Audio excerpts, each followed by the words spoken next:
Grady. I wrote the Final Girl Support Group, and even though some of us may have met those years ago, I don't really know you, right? Like, I don't know if you are a dog person or a cat person. I don't know if anyone in this room, whether you're coffee, tea, what inspirational quote you have tattooed on what body part.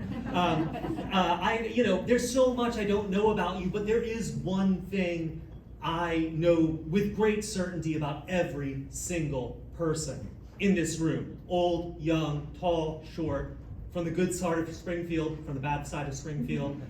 You don't want to be murdered. And ever since the invention of the printing press, right, we've been making a lot of books, and a lot of them have been about murder. Ever since we invented the movie camera, we've been making a lot of movies about people getting murdered. And you would think this would mean that we love murder, that we plan vacations to murder parks, that we send our children to murder camp every summer, that we spend Saturday nights making reservations at the hot new murder restaurant. Oh no. In fact, quite the opposite. Human beings, and this is something science has shown, human beings spend an enormous amount of time and energy trying not to get murdered. And yeah, I see someone nodding. You guys are like, yeah, of course, Grady, you're right. I don't want to get murdered. But ever since I got on Facebook, I'm worried about being murdered by pretty much everything out there. I'm here to help.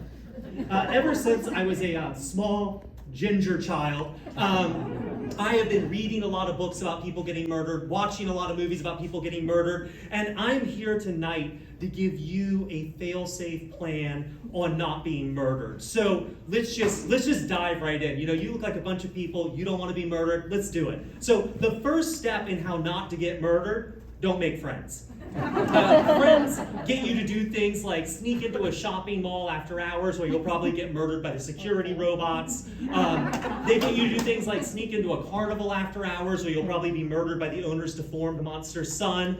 They get you to do things to, like, go camping where you'll be murdered by pretty much everything in the woods. Friends will invite you to their yacht, or maybe to their timeshare on the ski slopes, or maybe to a costume ball. It sounds like a lot of fun. You'll die. Friends love to play pranks on each other, which inevitably go wrong. Maybe they put a corpse in your bed and trick you into making out with it. Maybe they mischievously push you out a third-story window. Maybe they lure you into a public bathroom for sex, give you a lace joint, douse you with acid, and now, you know, this all sounds like a lot of fun, but really, now, 10 years later, you're gonna have to come back and murder every single one of them. Where friends are concerned, get a cat. Or not. Step 2 in how not to get murdered, drop out of school. By 6th grade, you can read, you can write, you can do long division, you can play the recorder. What else do you people need? Honestly, if you are smart, drop out then and there. Because if you want to do trade, AP American history, talk about the symbolism in The Great Gatsby in high school, you are almost definitely going to get murdered. And it doesn't matter if you go to a straightforward, straight up public high school like Central High, or if you go to Crawford Academy, Montreal's elite academic institution. If you go to high school, you will get murdered. And no, boarding school is not a loophole. If you manage to survive high school and you go to college, I don't want to be that guy, but you deserve what you get. But I understand. I don't want to be a hardliner here. You know, I understand a lot of you guys may have children. They get excited about going to college. They've seen it in movies, and sometimes we just let our kids do things to shut them up. So if you have a child that wants to go to college, take notes. Quick cheat sheet here: colleges your child should avoid. Lanier College, Pritchard College, Wendell College. It had to be university, DeWitt University, St. Trinian's College, Windsor College. I've heard that some students who survived Pendleton University decided that they could transfer to Alpine University. No. And if you think this doesn't apply to you, and we always don't, right? But if you think this doesn't apply to you or your children because you'll be participating in Greek life, which is safety in numbers and a good support network, I laugh at your naivete.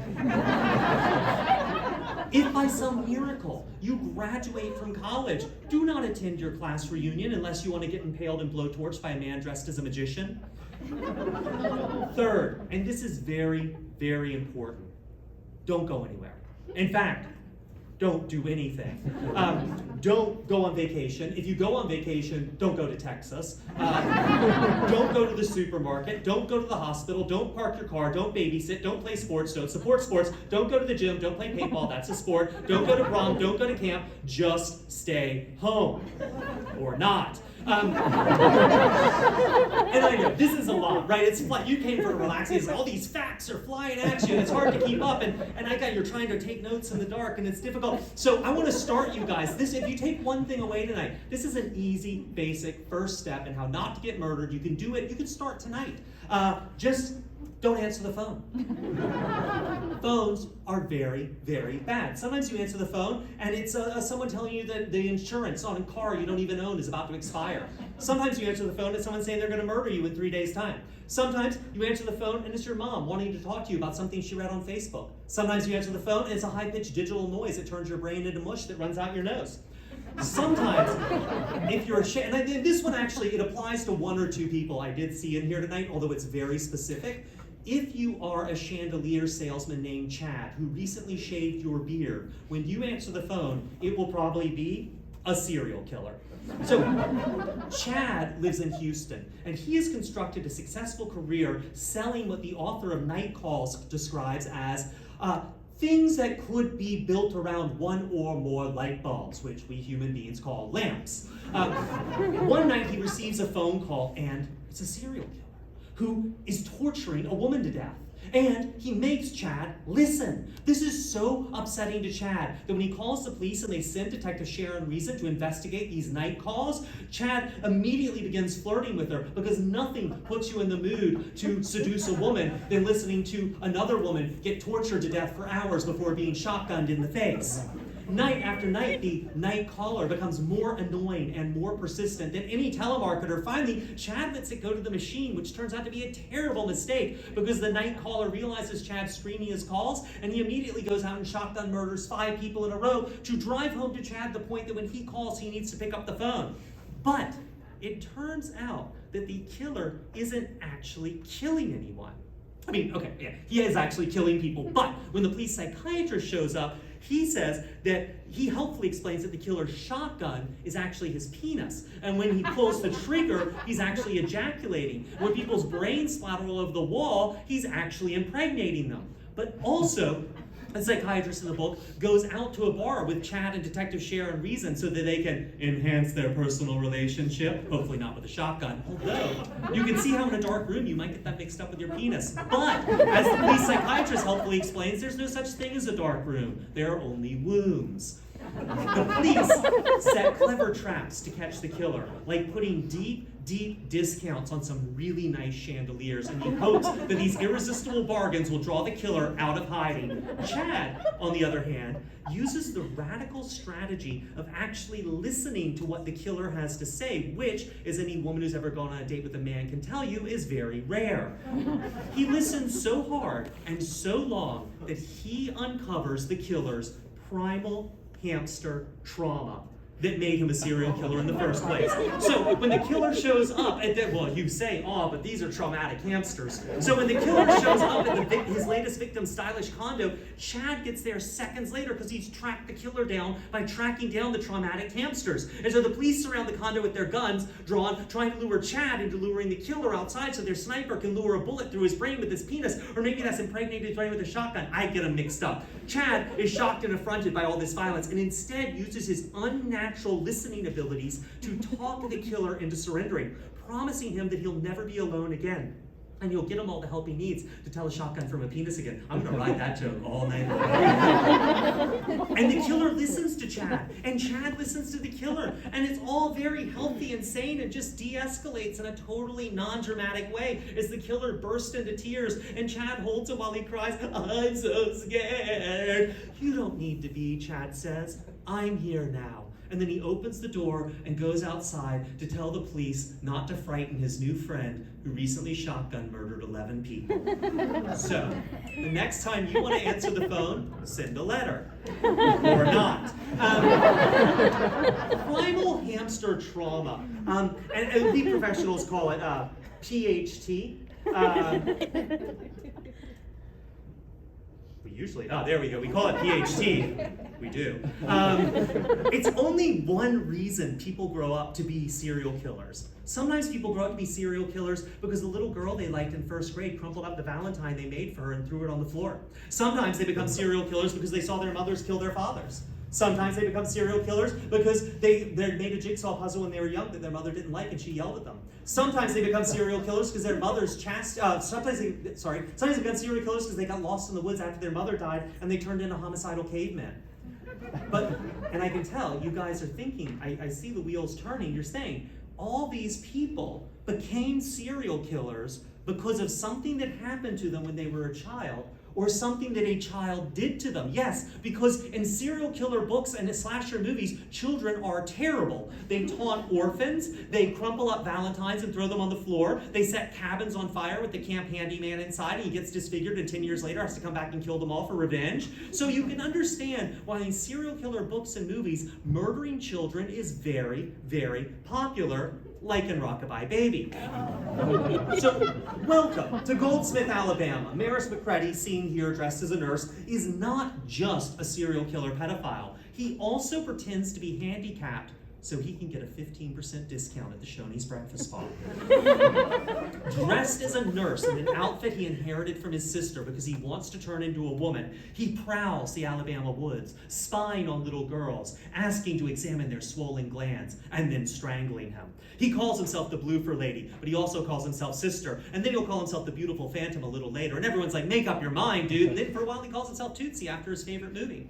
Now, it's PTA night, and Maris, or Sister, or Tootsie, or the Bloofer Lady knows that 15-year-old Todd will be babysitting his little sister Jessica while their parents are at the PTA meeting, and Todd's idea of babysitting is to put Jessica before the television set and then retreat to his bedroom while he blasted his psyche with Bruce Springsteen rock and roll albums. So, Maris waits for his moment, strangles Jessica while her brother is blasting his psyche, and then retreats to his lair full of Garfield memorabilia. Who will stop this crazed Jim Davis fan? Prince Gannon, of course, a third grader with a rare blood condition, which means all he gets for an after-school snack is one raw carrot. Prince's daddy is secretly dying of cancer, which we all know because he recites the poetry of John Donne at the dinner table and says things like, well, son, I believe in the magic of the human spirit. And if you've ever watched a movie, you know the only people who say things like that at the dinner table are people who will be dead soon. Prince has a magic girlfriend in the woods named Andina, who has a hunchback, a withered arm, and wears a burlap dress. She lives with her Aunt Evie, is worried about something bad coming on the wind, and also she is a ghost who can do magic. Meanwhile, Clay Lawrence, a tough cop from Atlanta, Georgia, has inexplicably been sent to Alabama to detect and find this deadly serial killer. And for some reason, he suddenly says that the serial killer is on a lunar cycle. Why? In the middle of the book, are we suddenly talking about lunar cycles, which have not been mentioned before in Rockabye Baby? Maybe because they're the key point in Thomas Harris's 1981 serial killer book that was a big, big hit, Red Dragon, in which the killer there is on a lunar cycle. How do I know? Why am I making this jump to assume so cheekily that Stephen Gresham read Thomas Harris's hit book? Probably because he reproduces entire scenes from Red Dragon in Rockabye Baby, only the stupid version. So, Clay Lawrence spends much of the book worried about what will happen to his comic book collection if he gets murdered by the Bloofer Lady. So now we all know what's going through Jodie Foster's mind at the end of Silence of the Lambs. Clay's manner of investigation is a little lackadaisical, though. I don't like to criticize. I'm not a cop from Atlanta, but he's a little he just sort of wanders aimlessly through the Alabama woods until finally he arrests Alberto D'Angelo, a pedophile of the non-murdery variety who's been living inside the ducts of the First Methodist Church. And you know what? I'm good with that. Like, I know it's a false arrest and everything, but the fewer pedophiles we have living inside the ducts of our Protestant churches, the better, as far as I'm concerned. And if that makes me a small-minded bigot, I'll live with that. However, besides making sure that churches belonging to Protestant denominations that follow the teachings of John Wesley have pedo-free HVAC systems, what does Clay Lawrence do? Not much. Nandina, on the other hand, says things like, I'm telling you, boy, I'm more a little scared of this here killer. So Prince demands that she teach him shadow magic, which is way too stupid for me to describe here for you tonight. But essentially, she teaches him to shrink down to a little ball of shadows that sparkle and fly around all over town. Things come to a climax at the birthday party of Prince's other one-armed girlfriend. And I want to say, I don't like to judge, you can probably tell that already, but this is a birthday party for a third grader that's advertised on the local radio station in a small town where there's a pedophile serial killer on the loose. Do these parents love their children? I don't know. So Bloofer / Maris / Tootsie / sister tries to abduct the little one-armed birthday girl from the party, but Prince uses his shadow magic to make Bloofer run away. And the police say, son, can you tell us anything about what this serial killer looked like so we can help identify him, so we can find this rampant maniac before he commits more evil? And Prince says, oh gee, he just looked like anyone else. I don't know, I wish I could remember some detail about what he looked like to help you guys catch him. The cops say, think son, think. Is there just one thing about his appearance that was unusual or out of the ordinary? Oh, I don't know, officer, I don't know. So Prince walks around for 2 weeks. Oh, I wish I could think of something that just would help the police, just something out of the ordinary that maybe just didn't look like everybody else. And finally, after 2 weeks, Prince remembers that the serial killer was dressed as Garfield. The cat. Knowing they're on the lookout for someone with a larger than average collection of Garfield memorabilia, Nandina and Prince actually managed to track down Bloofer, who in the meantime is snuck into an elementary school classroom using his Star Wars lightsaber flashlight, written, "Nobody gets out of here alive," on the chalkboard, urinated all over the class roster, taken a scarf off the teacher's desk, tied it around his head, ripped it off, thrown it back on the desk, and written note says, "Dear Madam Bitch, I'm planning to strangle you with this scarf. Yours sincerely, the monster." Then he leaves a note and takes a Raggedy Ann doll and rubs it all over his body again and again and again, trying to figure out why a child beat him up at a children's birthday party, and then realizing that he did it and he was too weak to get the little birthday girl, even though she only had one arm, because he's trying to become a woman, and he needs to break the chains of gender and become the beautiful phantom, who is neither male nor female, a beautiful, powerful, and sexless phantom. Nandina and Prince, on the meantime, use their shadow powers to track down Maris, and Nandina hypnotizes him with her spooky ghost lights, while Prince smacks him on both cheeks with hands dipped in hawk's blood. I don't know where he got the hawk's blood, just roll it. Then they find Clay the cop and get him to come to the underground lair stuffed with Garfield memorabilia and also framed photos of all the dead children with X's helpfully drawn through their face. And it turns out that whether he's Bloofer, Lady the Monster, Maris' sister Tootsie, his own sister, the beautiful phantom, the one thing all of Maris' split personalities have in common is a serious bullet allergy. But Cop Clay is haunted by killing another human being. And so he gives Prince his comic book collection and then takes a bus out of town, which I think is a metaphor for suicide. Meanwhile, Prince uses his shadow magic to cure his daddy's cancer, but ironically, that strain accelerates his own blood disease beyond the point at which it can be treated with one raw carrot. And since raw carrots are the only medical treatment available in rural Alabama, Prince dies. Like you, this book left me with a lot of questions. The biggest one, though, I had was, why do murder books hate trans people? So, sometimes a book comes along that changes everything. The Exorcist kicked off the horror paperback boom in 1971, Jaws made us all scared to go to the beach, and in 1988, Silence of the Lambs changed everything for horror. Thomas Harris's book made everything suddenly no longer supernatural, it was hip to be a serial killer. And its game-changer status got solidified a few years later when Jonathan Demme's film adaptation swept the 1991 Academy Awards, winning Best Picture, Best Picture, Best Director, Best Adapted Screenplay, Best Actor, Best Actress, and Hannibal Lecter became a pop culture meme. The movie is very familiar. I do not need to recap the plot of Silence of the Lambs for you guys, but just in case there is a small newborn infant who snuck in tonight, I don't want them to get confused. I'm going to do a quick recap of the plot of Silence of the Lambs. So Silence of the Lambs is about an FBI agent hunting a serial killer with the assistance of another serial killer. The helpful serial killer is played by Anthony Hopkins. The evil serial killer is played by Ted Levine. The helpful serial killer eats his victims and murders a lot of police officers over the running time of the film. The evil serial killer skins his victims, but he doesn't kill a single person in the entire running time of the motion picture. However, we know he's the bad serial killer because of the big difference between us, because he wears makeup, wears women's clothing, says he wants to become a woman. So, when the movie came out, LGBT groups had this sort of outcry about this, and the filmmakers pushed back and said, oh, no, the bad serial killer isn't gay or trans, he's just evil and confused. And we all bought it. I bought it, probably because we've all been conditioned by decades of being taught that if you want to see someone who's the killer in a movie, look for the dude wearing the dress. In 3 on a Meat Hook, the killer cross-dresses, just like Leatherface does in part of the Texas Chainsaw Massacre. There's cross-dressing and trans killers in Deranged, Relentless 3, Fatal Games, Dressed to Kill. The entire climax of Sleepaway Camp consisted of the revelation that the killer was trans, which blew teenage boys' minds in 1983 when it happened. And murder books are just as bad. And it's not just the Bloofer lady. In Richard LaPlante's Steroid Blues, we meet Jack Dunn, a bodybuilder who lives in a depressing house in Philly where he takes a ton of steroids, prays a lot, gobbles Valium, but also meth, so it's a little confusing. And his hobbies are pumping iron, and then once his muscles get really exhausted and he's totally like vascular, he gets on the phone and dials random numbers and screams, "Help me," in increasingly high-pitched voices. He also has a beard, lots of body hair from all the steroids he's shooting, and a wiener that's constantly flopping out of the side of his little bodybuilder trunks like a, quote, brown, oversized earthworm. Also, it hangs down to his knees. Jack Dunn also likes to dress up as his dead sister, Jacqueline Dunn. So, you see where this is going. No surprise that this cross-dressing serial killer's other hobby is punching people to death. But it turns out that his sister Jacqueline Dunn was a bodybuilder who used to go to Animals, a gym run by Horst Nichols, a neo-Nazi powerlifting steroid dealer whom we first meet cracking open a frozen monkey skull in the corner of his desk to suck out its raw glandular fluid.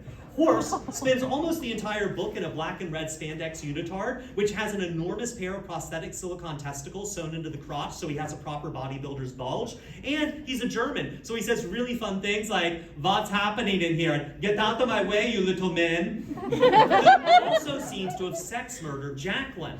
But then it turns out that Jack Dunn isn't Jacqueline Dunn's brother. And it turns out that Jacqueline Dunn wasn't a steroid-addicted gym bunny sex murdered by Horst Nichols. It turns out that Jacqueline Dunn was an undercover cop sent to infiltrate Horst Nichols' steroid ring, and when he found out, he got all up inside her head and turned her into a steroid-addicted gym bunny, and then he killed her brother, Jack Dunn, to get her to throw the case. And so Jack Dunn is actually Jacqueline Dunn, who's so hooked on steroids, she's grown enormous muscles, a thick mat of body hair, a full beard, and that brown oversized earthworm that hangs down to her knees is her clitoris. Because ladies, you all know what happens if you go to the gym too much. You turn into a man. This weird anti-trans trope is way too pervasive to spring out of nowhere. But where? So neither transsexuals nor transvestites make the FBI's profile of serial killers, so it has nothing to do with reality. You follow this toxic trail back far enough, and you think you've arrived at Psycho, Alfred Hitchcock's zeitgeist-changing 1960 hit about a Norman Bates, a wacky, overburdened motel owner who keeps killing people and is obsessed with his mother and also dresses up like her. But behind Alfred Hitchcock's movie is Robert Bloch's book, Psycho, and the book and the movie are very close to each other, except in the book, Norman Bates is a middle-aged, obese man who's obsessed with his mother and dresses up like her, and in the movie, Norman Bates is a young, handsome Anthony Perkins who dresses up like his mother and kills people. Bloch got the idea for Psycho when he was 41 years old, with no money, no prospects, and trapped in a tiny Wisconsin town with his writing career effectively over at that point. Then, Ed Gein happened. A local Wisconsin boy, Gein was arrested for murder in 1957, and when police went back to search his house, they found it stuffed to the rafters with body parts, with accessories and trophies made from the skin and bones of his victims, as well as several bodies he's exhumed from a local cemetery. Gein went down in history as a necrophiliac transvestite who wore women's skin and kept his mother's corpse in the basement. The only problem? Ed Gein wasn't a necrophile, he wasn't a transvestite, and he never exhumed his mother's corpse. I mean, he did wear women's skin, so, 1 out of 4. These ideas all seem to have sprung from this 8-page Life magazine pictorial that threw in the line that Gein wished he were a woman. The only catch was that no psychiatrist had examined Gein at this point. As the local crime lab director said when he saw the article, "That's news to me." Life seems to have gotten this idea from the Milwaukee Journal coverage, which wrote an early article about Gein's unnatural attachment to his mother. And they quoted an unidentified investigator saying that unidentified because he didn't exist. They also got an armchair psychiatrist who never left Chicago, never met Gein, never saw his file, to claim that Gein wished he had been born a woman instead of a man, and he shows signs of acute transvestitism. The actual psychiatric profile of Gein, the one, not made to sell newspapers or magazines, said nothing about transvestitism or cross-dressing or his mother's corpse, for that matter. All this cross-dressing talk seems to derive from a single polygraph transcript in which the operator, Joe Wilimowski, suggested to Gein several times that he enjoyed wearing women's clothing and body parts and wanted to become a woman. That could be, Gein cheerfully admitted, and suddenly he was a transvestite who wanted to be a woman for the rest of eternity. This is a good moment to note that in Gein's psychiatric profile, they said he was highly suggestible and had trouble telling the difference between things that had happened and things he was told had happened. But we still have the question, why did Wilimowski insert cross-dressing into Gein's story? So, the 1950s, the late 1950s in particular, saw America getting increasingly hysterical over crime. The juvenile delinquent was like the scariest figure in pop culture out there, and the United States Senate had just held hearings to show how comic books turned good boys into juvenile delinquents in leather jackets. Within months of Gein's arrest, Charles Starkweather went on a shooting spree in the Midwest for reasons no one could understand, followed by the apparently motiveless Clutter family killings, which led to the book In Cold Blood, followed by the 1960 arrest of Melvin Rees, another serial killer. So, all of a sudden, people had this question. Why were all these white dudes suddenly murdering people for reasons that made no sense? There was only one obvious answer. Their mothers. A psychiatric theory making the rounds in the 40s and 50s claimed that mothers who showed too much affection to their sons turned them into criminals and sexual deviants. If your mother hugged you too much, you would become a sissy. Philip Wiley's bestseller, Generation of Vipers in 1942, laid everything at Mom's feet.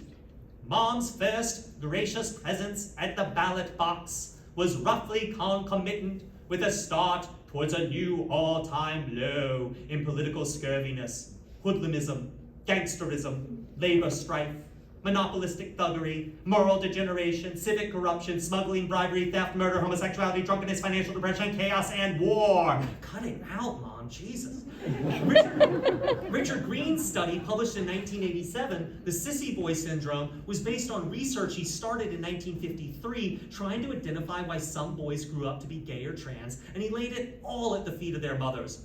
Unlike fathers, a mother's involvement and investment with sons must be only temperate. It must be finely tuned to provide the son with security and emotional warmth, but not too much. There must be just enough of mother to round off the hard edges carved by father. She must not smother, stifle, or feminize.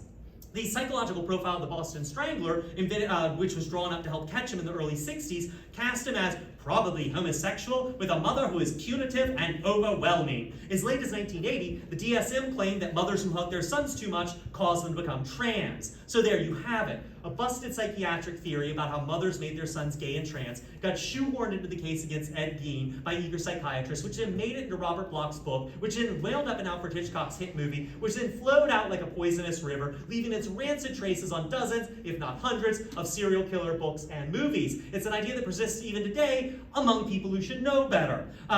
They at least have enough tattoos that you would think they know better.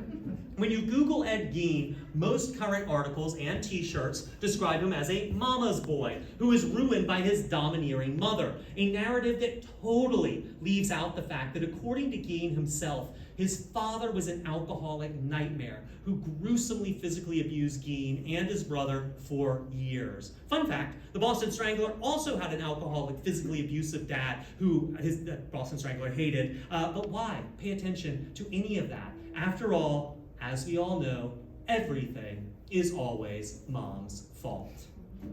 So, children and moms, both to be completely avoided if you do not want to get murdered or become a serial killer. If you have a child or a mother in your house, when you get home, remove them immediately from the premise. Who else else becomes a serial killer? Well, if you grew up in a mutant redneck cannibal family, you'll be a serial killer. Escapees from mental hospitals, if you're one of those, you were probably a serial killer. Overly competitive people, this one doesn't get enough attention. But whether you're an actor who really, really wants a role, a mascot who wishes she was a cheerleader instead, or an Olympic athlete who's taken steroids to transition from male to female so you can compete in the Olympics and the female events and thereby take home the gold, and you're killing people one by one to cover up your dark secret. Competitive people are terrible. But some people kill because they blame other people for their problems. Pamela Voorhees in Friday the 13th Part 1, she murders all the counselors at Camp Crystal Lake because she blames them totally irrationally for the drowning death of her son, Jason. And then Jason grows up, and he begins to murder campers and counselors for the death of his mother. And I get it. It's actually kind of a beautiful thing. He loved his mom. He's hacked off. She got decapitated. He wants revenge. I get it. But by about the time you get to Friday the 13th Part 8, Jason Takes Manhattan, you kind of feel like he might just be losing his way a little bit. I get it.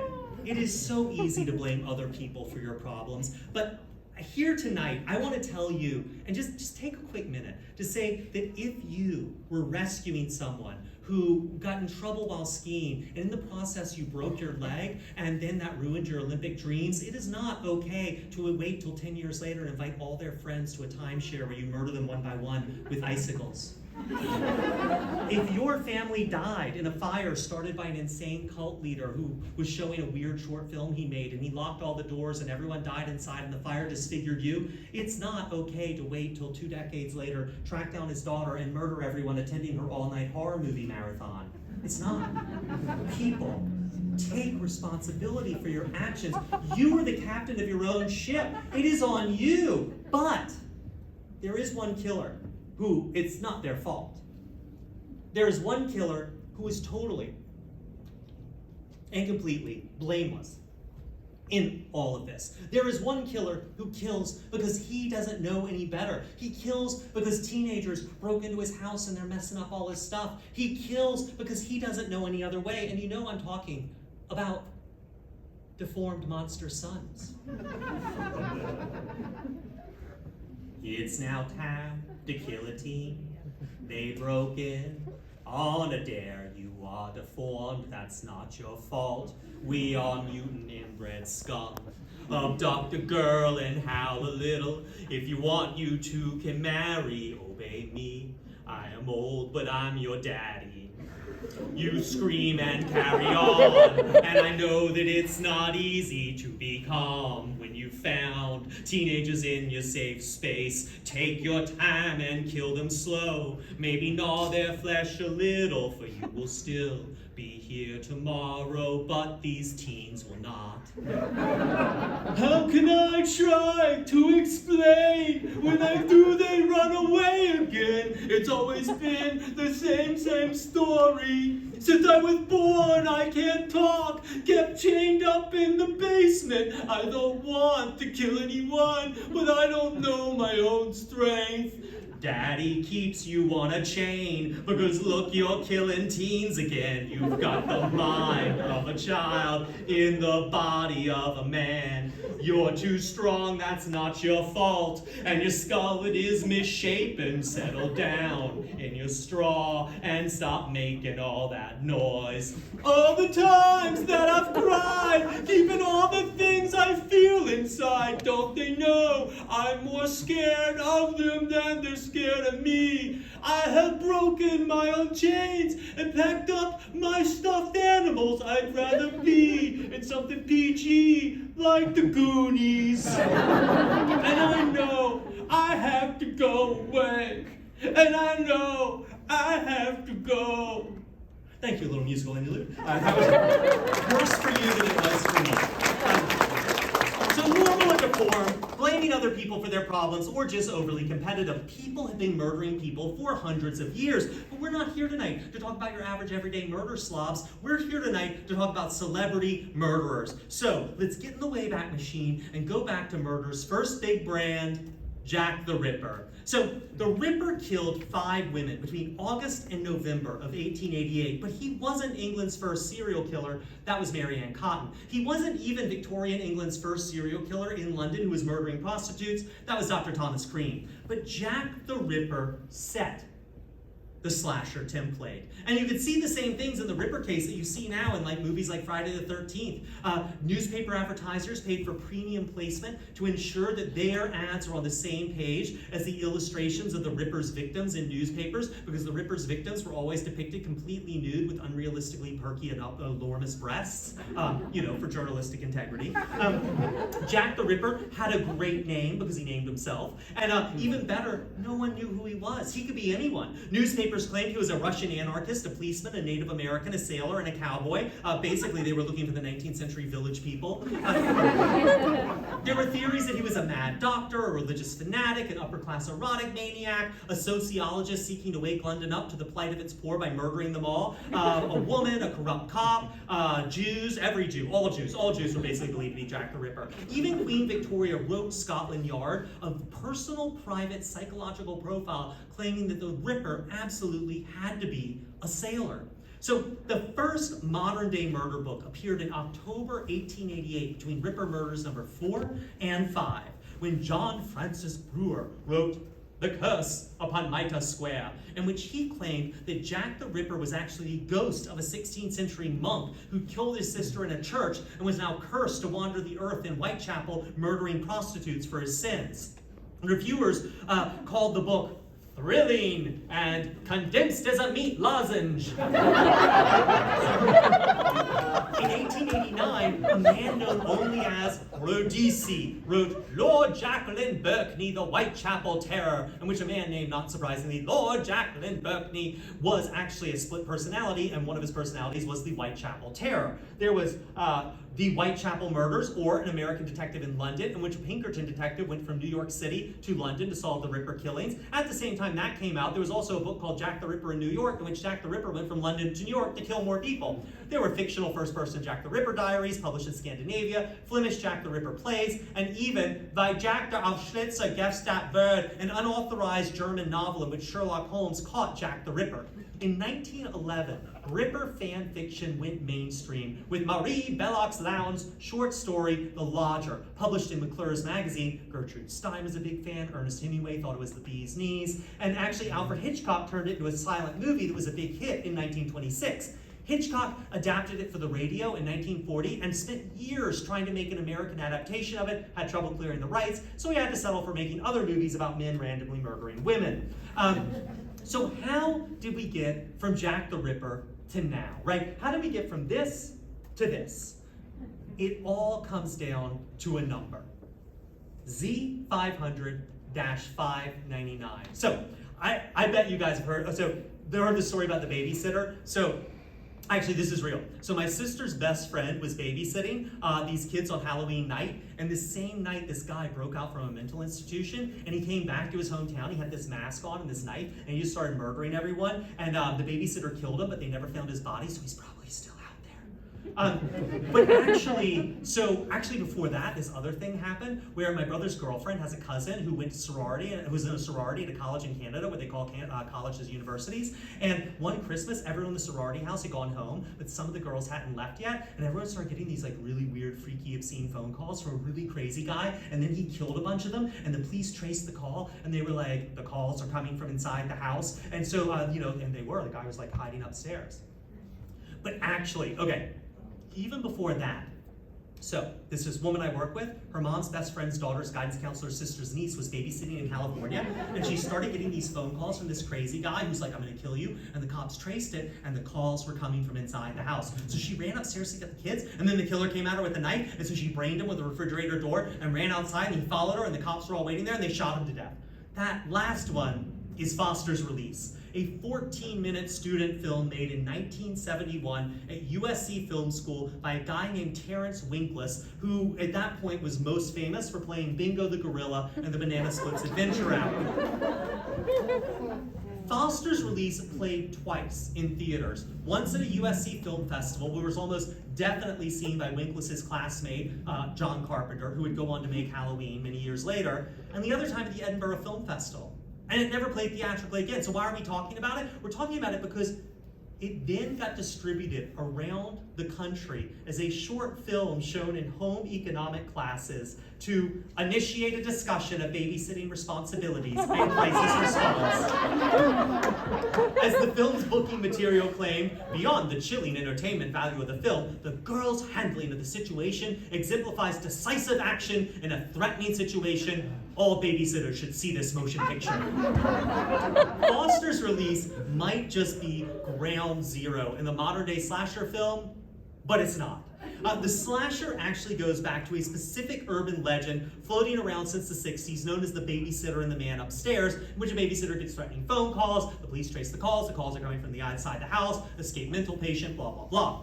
Slasher movies draw on urban legends to create our faceless killers. They tap into our collective unconscious, and the babysitter and the man upstairs is one of 3 urban legends that have shaped modern day slasher movies. And in Ernest Bauman's landmark type and motif index of the folktales of England and North America, these 3 urban legends are classified under serial numbers Z500-599, covering horror stories which are not ghost or witch stories, but which are used because of the effect of horror they produce in the listener. Usually the emphasis is on the grisly instead of the supernatural. So, the second of these, even earlier than the babysitter and the man upstairs, is known as the roommate. It's about 2 roommates at college. Everyone's gone home for the holidays. They're sort of left there before they go. One roommate goes out, one roommate stays home. We stay with the one who stays home. In the middle of the night, she wakes up, something scratches at the door. She locks the door. Next morning, she opens the door, and in the hall, her roommate friend is lying there with her throat slit by an escaped maniac from a local lunatic asylum. There you go. But there's another variation on this in which we stay with the the roommate who goes out, and when she comes home, there's a note on the door that says, don't turn on the light, so she figures her roommate friend is asleep in bed, goes inside in the dark, gets into bed, goes to sleep, she wakes up, and in the morning sun, discovers that her roommate friend's had her throat slit by a maniac who escaped from a local lunatic asylum, and in his blood, on the wall, she's written, aren't you glad you didn't turn on the light? There have been 31 variations on the roommate collected since 1961, but there is one urban legend even earlier and even more primal and important to the slasher movie, and it involves Dear Abby. On Tuesday, November 8th, 1960, a letter appeared in the syndicated Dear Abby advice column that ran in newspapers all over America, and it read, Dear Abby, if you're interested in teenagers, you will print this story. I don't know whether it's true or not, but it doesn't matter because it served its purpose for me. So a fellow and his date pulled into their favorite lover's lane to listen to the radio and do a little necking. The music was interrupted by an announcer who said there was an escaped convict in the area who had served time for rape and robbery. He was described as having a hook instead of a right hand. The couple became frightened and drove away. When the boy took the girl home, he walked around the car to open her car door, and there he saw a hook hanging from the door handle. I don't think I'll ever park and make out again as long as I live. I hope this does the same for the other kids. Signed, sincerely, Jeanette.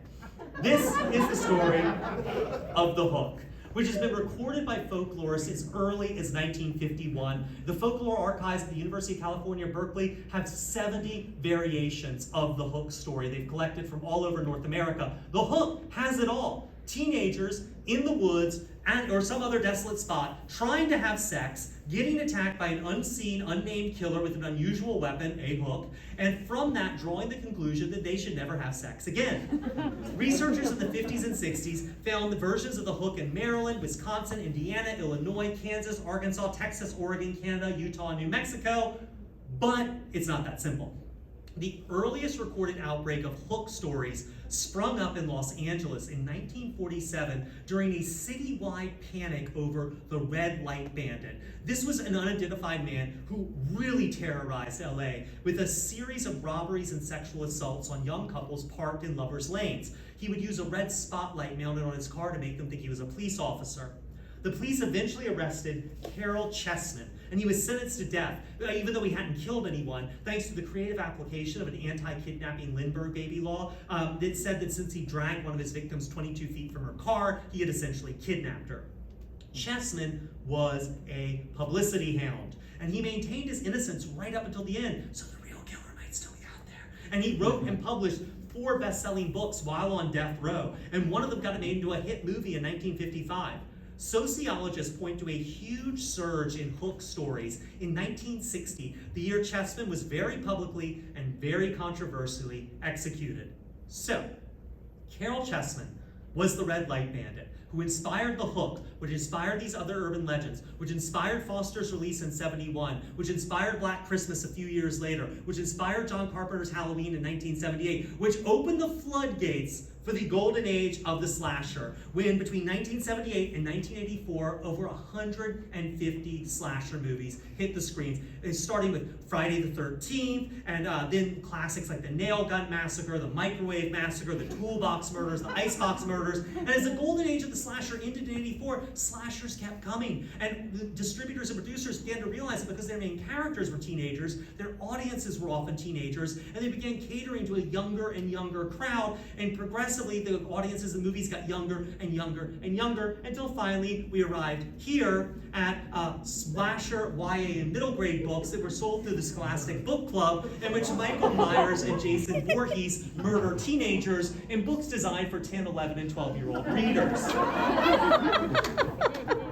After slashers got super young, the next step in their evolution, they got superpowers. So, Thomas Harris's Silence of the Lambs really started it in 1988, because Hannibal Lecter, he's a smarty pants doctor with an extra finger on one hand, maroon eyes, and essentially has ESP. And he fit right in with Freddy Krueger, the superpowered Scarface dead pedophile serial killer who was murdering teenagers in their dreams in the Nightmare on Elm Street franchise. People like Hannibal Lecter and Freddy Krueger would inspire serial killers like Temple Galt and Patricia Cornwell's best-selling book series, a gay super hacker karate expert serial killer who loves uniforms, or Rex Miller's Chain Gang Bunkowski in the 5-book Slob series, a 400-pound super serial killer who can turn invisible by regulating his heartbeat and respiration like a ninja, is physical precognitive, whatever that means, understands fluid mechanics, and is immune to poison ivy. With all these superhuman ninja serial killers running around, we needed superheroes to catch them, and Thomas Harris invented them too. In 1981, in Red Dragon, he introduced us to FBI profiler Will Graham, a dude so dedicated to catching serial killers that he gets all up inside their heads and thinks like they do, and then he can predict what they're going to do next. Graham kicked off a slew of mind hunters, and they're real. The FBI's behavioral science unit was established in 1971, and it was so good at mind hunting that by 1986, they were sending out 600 psychological profiles a year to police departments across the country, giving them profiles of serial killers and sexual predators to help them catch them. They were so great at this that these profiles resulted in 5 arrests. Another study showed that profilers were only marginally better than a person pulled in off the street at identifying future criminal behavior from a psychological profile. Marginally better means within 1 percentage point. But that didn't stop writers, because they needed Batman-level super FBI profilers to fight their Joker-level super serial killers. So fictional profilers are dedicated men with strong convictions who come to small towns where evil has been done. They examine the crime scene and the evidence, and their years of training allow them to see clues that others missed, identifying the guilty who hide, undetected in the community, praying they can stop these monsters before they strike again. You know who else did that? Certainly not FBI behavioral profilers. Those guys mostly sat in rooms and cubicles typing up reports and profiles. Who else did that? Witch hunters. Dedicated men with strong convictions who came to small towns where evil has been done. They examined the crime scene and the evidence, and their years of training allowed them to detect clues where others can't.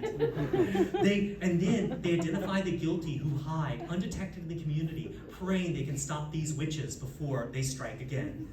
These profilers don't come any more dedicated than Dr. Dean Grant, star of Razor's Edge. Dead Man's Float, Jesus Christ. Get all wrapped up in Dr. Dean Grant, I get flustered. Medical examiner for the city of Chicago, Dr. Dean Grant is a tall man with a reddish mustache and light dancing in his blue-gray eyes. Ooh, tell me more.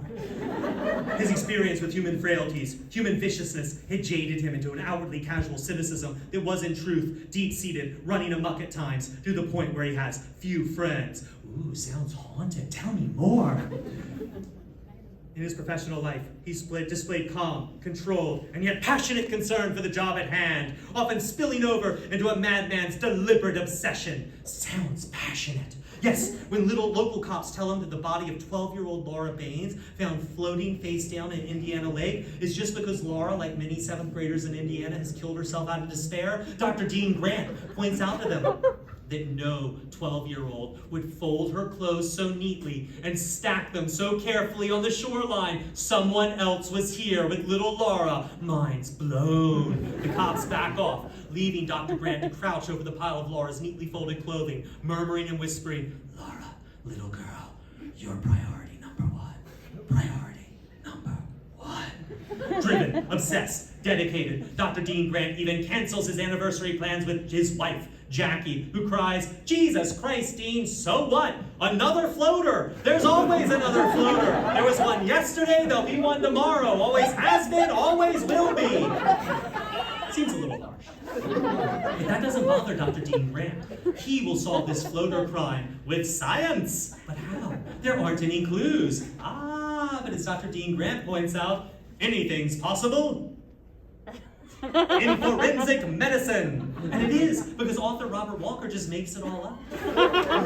First, Dr. Grant sprays the dirt around the clothes of little Laura with Seconal. Most of us think of Seconal as a powerful sedative, but are we doctors? No. Dr. Dean Grant knows that Seconal will glow in the dark where it touches human blood. Later, he'll use infrared photography to detect a human footprint in a mud puddle. Not the mud at the bottom of the puddle, in the actual water that someone walked through 11 hours before.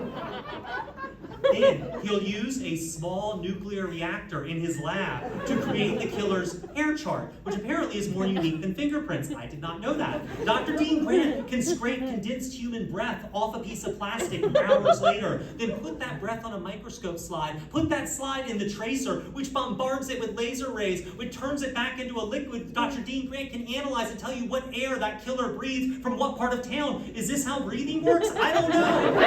But it's science. The same science that later claims that bourbon is a chemical and napalm is a poisonous gas.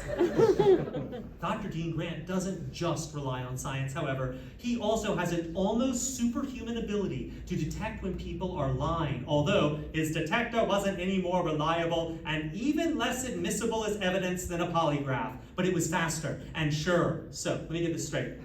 Not very reliable, not admissible as evidence, but fast and sure. Get those witches to the stake stacked. It turns out that little Laura is the victim of a conspiracy by a girl who's possessed by the ghost of her failed Catholic priest dead brother who killed himself when he couldn't get into the seminary. And these sinister supernatural siblings are drowning people all over the place because when they were little, their mother taught them you had to drown people to cleanse them of sins before they went to heaven. And they also have 5 siblings who've been going all over America drowning people just like this. It's particularly in Salt Lake City for reasons I never really understood.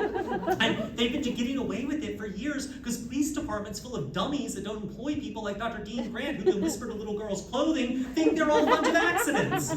Jesus. In later adventures, Dr. Dean Grant encounters an obese deli butcher who faints at the sight of blood, communes with the astral spirit of King Solomon, and gets high when he gets high by huffing the breath of his victims who he traps inside plastic bags and asphyxiates over the course of several hours. He also battles a maniac armed with a laser blowtorch who hates eyes and tries to burn them out of women because he believes that's how the ghost of his mother gets inside of them and ruins all his dates. But no enemy will test Dr. Dean Grant as deeply and seriously as the one he encounters when he goes to Orlando, Florida, and falls in love in Razor's Edge. There's a serial killer at work in Orlando who's scalping his victims alive, and Dr. Dean Grant is invited to assist. There he meets Dr. Ben Hamill, police psychiatrist. When Dr. Grant meets him, the two men shake each other's hands firmly, each caught in the other's gaze. And then Dr. Grant keeps thinking about how handsome Dr. Hamill is, remarking repeatedly that he looks just like Henry Fonda in My Darling Clementine. Super duper sense. Dr. Hamill looks so much like Henry Fonda in My Darling Clementine that Dr. Dean Grant cannot say no when he invites him out for dinner. There, Dr. Hamill says, "Do you mind if I call you Dean?" And Dr. Grant blushes and stammers, "No." And then Dr. Hamill insists he call me Ben. And after telling Dean that he knows the scalpings are the work of 2 serial killers working as a team, because if you look over serial killings, the worst ones tend to involve 2 people or more, which isn't true at all. They have a final parting manly handshake, and Ben holds onto Dean's hand for a long time and gently caresses it. Cursed with a gay boner, Dr. Grant proceeds to walk away. And Carson, a tough lady cop, is attacked by the scalper, but she escapes alive and confirms that it's not just 2 men working together. One of them is a midget. This should narrow down the suspects because, as Dr. Dean Grant notes, it simply was not likely that 2 separate man and dwarf murder teams could be working simultaneously in a city the size of Orlando. Using irresponsible leaps in logic and totally fabricated forensic nonsense, Dr. Dean Grant learns that the dwarf in this man and dwarf murder team is Van, a lizard-eating dwarf whose parents kept him chained up in the basement as a child where rats nibbled off one of his ears. And I want you to sort of picture Van. It's important you see what Van looks like. So, he is a very hairy dwarf. Keep that in mind. Then, he has a double row of teeth like a shark. So also that. But also, we're told he dresses like a, quote, Dickensian street urchin. So, that and that, dressed like that, is Van. But also, there's another important fact you need to know about Van. His entire body is covered in hair. More hair than men grow in a lifetime. His ears grow hair, his forehead grows hair, his back and shoulders and buttocks grow hair. Ironically, the one part of his body that doesn't grow hair, the top of his head. But, so, in order to please Satan, who's promised to make him a dark wizard when he's totally covered in hair, because Satan loves hair, Van and his partner are trying to find the perfect human toupee so that Van can wear it and trick Satan to think he's covered with hair and turn him into a dark wizard. Who is that partner, I hear you asking? Dr. Ben Hamill, the psychiatrist. Yes, exactly. You were onto it. You were almost there. Van is his brother. And Dr. Hamill worships Van because Van is so hairy. See, Dr. Hamill has almost no body hair, which means he's constantly eating hair stew because that he thinks will let him absorb the powerful DNA of hair and he'll grow his own hair, and that's not how DNA works. But then when his brother starts going on about wanting to scalp babies to make a tattoo, Dr. Hamill's like, I don't think that's a good idea. And Van's like, you don't do the thinking around here, cue ball, and then whips him into unconsciousness with an enormous bullwhip made of braided human hair. This is also a good moment to mention that an important plot point is that these 2 brothers are absolute nuts for the music of Bob Seger. It all ends with brother-on-brother scalping and Dean versus Dwarf wrestling matches that climax when the brothers are eaten by an alligator, which causes one of the Orlando police detectives to stare off into the middle distance and say, "It's a fittin' Florida inn for that tiny little man." And as we bring our time together tonight to a fitting Florida inn, I want to talk to you about the Final Girl support group. You're like, finally. Because it took me about as long to write this book as it's taken me to get to talking about it tonight. I checked the file, actually the first document I had, and it's dated January 9th, 2014, but I actually started working on it about 40 years ago in 1981. So, as a kid, I wasn't allowed to watch R-rated movies, which made me a freak, because all the other 8-year-olds were probably allowed to watch R-rated movies. I didn't want to make them think I was a loser. So I would read the Marvel Comics adaptation of Alien and pretend I'd seen Alien, or I'd read the Mad Magazine parody of Jaws or The Exorcist and pretend I'd seen those. And that was hard, because I had a hard time telling what was a joke and what was part of the movie, and I got called out a lot. So it wasn't a good plan. So I needed a better plan, and I came up with it when I realized that after Cub Scout meetings, we'd be taken across a really busy highway to the Oasis gas station. I don't know why they thought that was a good idea. And we were allowed to buy snacks. And I managed to convince my scoutmaster that I was allowed to buy my magazines with my snack money because reading is magic. And the first and last magazine he let me pick up was Fangoria number 12, April 1981. He was on to it after that.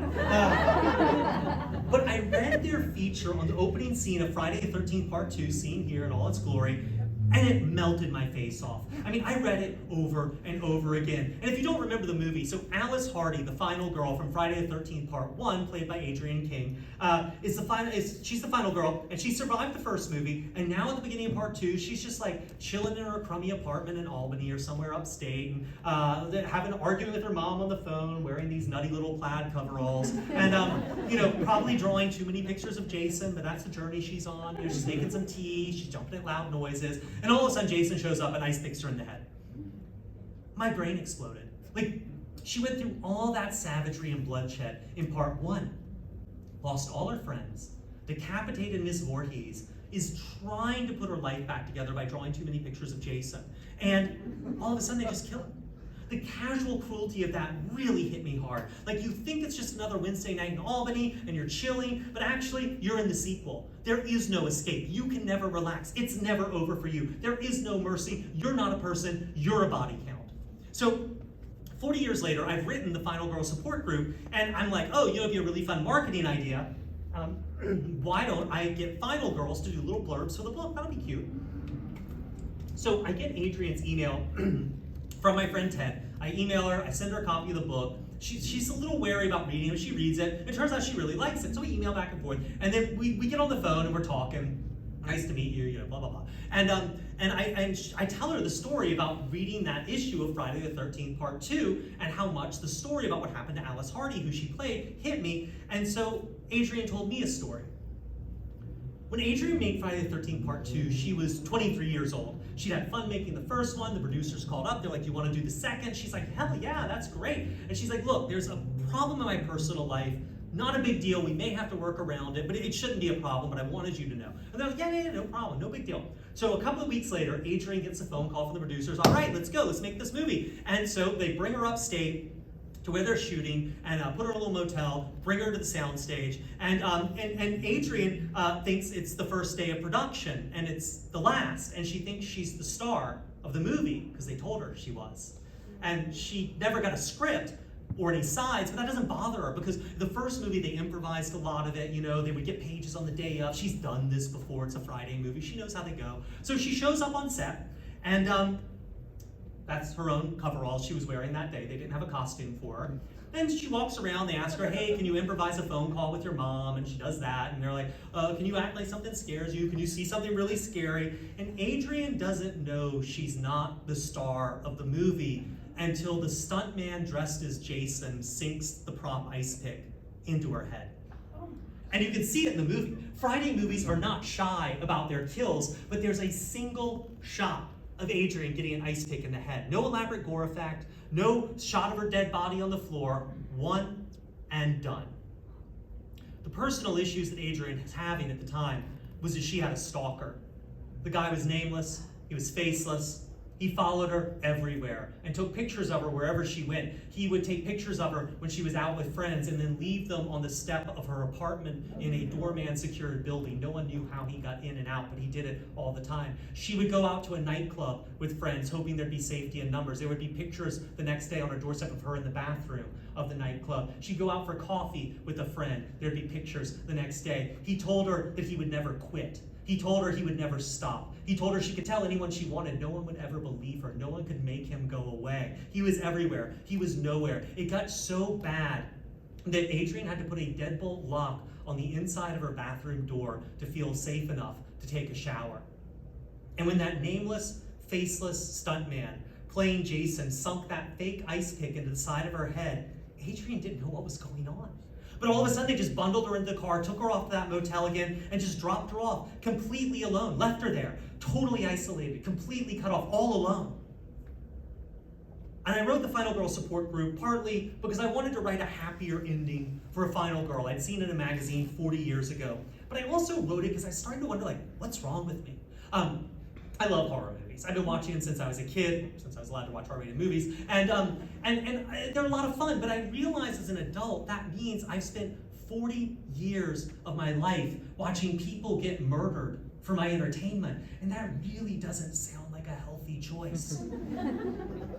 And so as I watching writing the book, I was watching a lot of slasher movies and really thinking about them. And I was realizing that we all think of slashers as these camp artifacts from the 80s, you know, Sleepaway Camp, Slumber Party Massacre, all this. And these little nostalgic nuggets where people have these big hair and they wear these funky t-shirts that say things like Space Baby on them. And you know, they're fun and they got those synthesizer scores. But slashers are the real life, modern day, all-American template for our horror story, where a heavily armed man walks into a supposedly safe space and methodically murders everyone he finds in that summer camp or that school or that office building.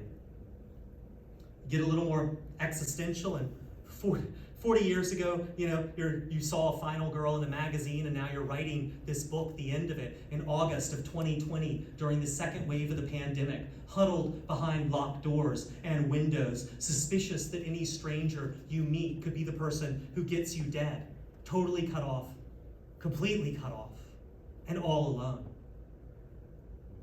And outside, there's a faceless killer behind those locked doors and windows, behind those deadbolts, stalking all the places we used to go.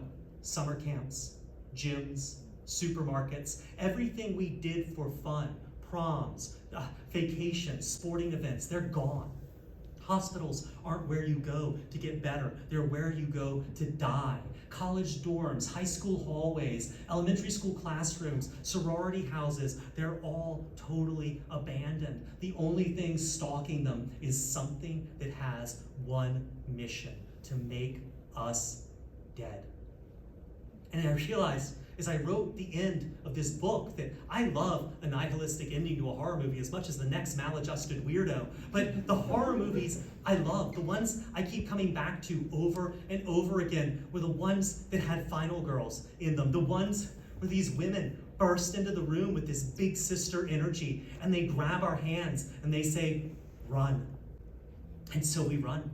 All of us, through the dark woods, every single person filling all the space between the trees. We're all running. We're running at full speed, falling down, getting up over and over again, and we can't stop. We can't turn around because the killer is right behind us with a machete or a butcher's knife or a pizza cutter or a coronavirus. And so we run, and the woods are full of us, and we're all just running and running. And imagine it's a shot in the movie, and you see the reverse, and you see the killers right behind us, the Jasons and the Freddys and the Michaels and the Normans and the Ted Bundys and the Ed Geins and that guy from the bar who won't take no for an answer, and that drunk driver and that boyfriend who won't pay attention to the restraining order, and that building inspector. And we pull back a little further, and we see behind them are their monsters, their schoolyard bullies, their poverty, their dead too soon parents, their closed skull injuries, their alcoholic grandparents. And we pull back further, and we see the monsters, and behind them are their monsters and their monsters and their monsters, all the way back until we find the one monster coming for us all in his hooded robe with a scythe. And then that shot reverses, and up ahead of us, the trees are thinning, and we're coming to the edge of the woods, and we can see the sky, and the sky's getting lighter, and we realize we made it. We survived. We're going to survive. And behind us are the ones we left behind, our friends at the summer camp, the ones we lost, our grandparents, that girl from work you talked to 3 times, our great aunts, all those hundreds and thousands of people who died in nursing homes, who died in ICUs, who died alone. But we survived. And any second, the credits are going to roll, and we made it. We made it one more day. And we didn't have to be strong. We didn't have to be smart. We didn't have to have a master plan or a handgun with good stopping power or a finely honed sense of danger. All we had to do was just not stop. That's how you don't get murdered. Because every day is a horror movie. And what we've learned is there's always a sequel. There's always another day after that one. But all we have to do is keep running. All we have to do is get up when we fall down. All we have to do is just not quit. And so we survive. The original, the sequel, the threequel, all the spin-offs, every single one of them coming at us one after the other. My Dumb Fucking Life, part 14,609, the final chapter, part 2. Adrian didn't die in that motel room after they dropped her off when she was stabbed by the guy playing Jason. She didn't quit. Her stalker didn't get her. She actually left New York. She headed out west. She did stunts in Ghostbusters, and she just kept going. And she kept going, and she developed a career doing voiceover and additional dialogue looping. And so if you've seen Philadelphia or Jerry Maguire or Titanic or Mouse Hunt, you've heard Adrian's voice, a secret final girl hidden down in the soundtrack. She lives in Washington State now. She makes wine. And 40 years after a kid in a Cub Scout uniform stood in an Oasis gas station wishing he could write another ending for this 23-year-old woman he'd never met. We met. And Adrian narrates the Final Girl Support Group audiobook, and she crushes it. We don't watch horror movies to see people die. We watch to see them live.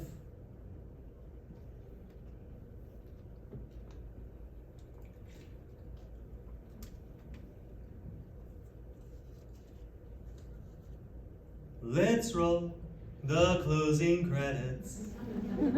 It's time to say goodbye. And please, I want you all to remember, we're all going to die, and die, and die, and die, and die, and die, and die, and die. Every single one of us will die, and die, and die. It's the thing we have in common, the thing we cannot run. Dying in a car wreck, or just getting too much sun. Use sunscreen, hacked up by machetes, attacked by wolverines. Maybe it's a power drill, or COVID-19. Every college dorm is bloody. Every summer camp is cursed. Every frat house is a slave ground, and sororities are worse. Maybe it's by heart attack, maybe by harpoon. But death is out there waiting for everybody in this room. We're going to die, and die, and die, and die, and die, and die, and die. Every single one of us will die, and die, and die. So let's roll down all the windows. Let's turn off our alarms. Let's drive into the countryside and enter haunted barns. Let's investigate strange noises like a bunch of stupid jerks. Let's plan a long, long camping trip where our phones don't work, so we can die and die and die and die and die and die and die. Every single one of us will die and die and die. There are many different ways to die, some better and some worse, but every sentient being will die across the universe. Stars will die and suns will die, babies, puppies too, whales and snails and great big pails of interstellar goo. Dummies, mummies, fluffy bunnies, those with high IQs, pretty ponies, guys named Tonys, little hamsters too, kings and queens and in-betweens, and one day, so will you. You'll die and die and die and die and die and die and die. Every single one of you will die and die and die. So, thanks for coming out to see me. But it's time to say farewell. We may never meet again, so I'll see you all in hell. We'll die and die and die and die and die and die and die. Every single one of us will die and die and die. Thank you, guys.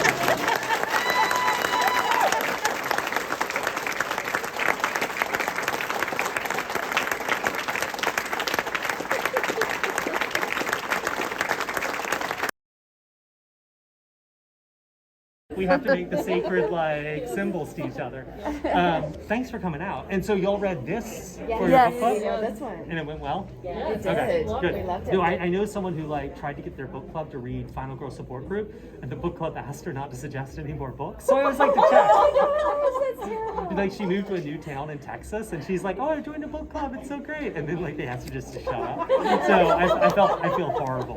So I'm glad this worked out. Well, we love book club because it gets us to read things out of our comfort zones too. But most of us, our comfort zones are really wide. So yeah, we just like to read. So. Yeah, I appreciate it. And I've read a bunch of your other stuff since we read that. This was the first one we read. Yeah. Oh, so, thank you. I really appreciate it. Yeah. Yeah, so it was The a lot of our Exorcism, I read intro. that one, and Horror Store, and they were both really fun. Oh, thanks. Yeah, well, I feel bad if anyone's ever worked retail. Horror stores like PTSD. Yeah. Yeah. What was your retail job? Barnes and Noble. Is that really as bad as the Limited or something? Anyone who has a problem with alphabetizing anything, it's real. Dude, I was just in a used bookstore, and I was like, the guy who owned it was like, "Oh, did you find me?" I was like, "Well, I was looking for this, but it seemed to be in a weird way." He's like, "Yeah, my last employee was dyslexic, and we do strict alphabetizing here." And he's like, "And I didn't realize what was going on until she'd done the whole thing wrong." So he's fired her and had to slowly be putting it all back together. So alphabetical order is hard. Yeah, it's like OCD's worst nightmare. Exactly. Yeah. All right, let me sign these. Okay. All right, Carissa, I'm in. Sorry, if I talk while I write, I'm like totally, it makes me seem weird, but I promise. It's just because if I talk while I write, I can't multitask.